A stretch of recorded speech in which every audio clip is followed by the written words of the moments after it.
Alright, so one of the tools that we can use to keep track of progress of our students would be their progress reports. So from your Edgenuity dashboard, hover over students, search for the kid that you want to look up.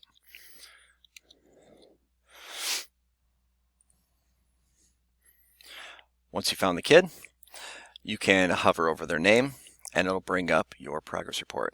So click on progress report and this will show their progress of all of their classes that they're enrolled in. Now the color coding at the top, to kind of break these down. So for Algebra 1A, she is 26.1% done with her class.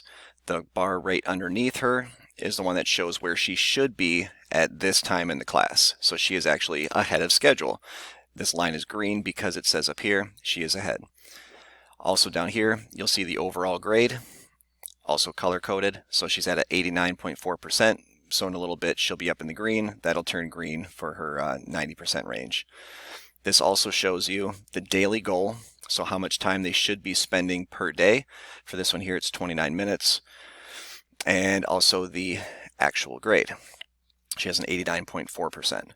Now with the progress report, if you're planning on sharing this with parents, there are two different types of grade on this. There's the relative grade and the actual grade.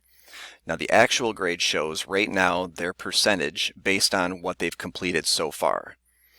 There's also the relative grade. Basically what that means is she's only this far into the class. So if she stopped working, it would still show that she has an 89%, but she only completed a fraction of the class. So when you compare that to the entire class, if she were to stop working, she would really have an 18.5%. So you have to make that distinction between their actual grade and their relative grade.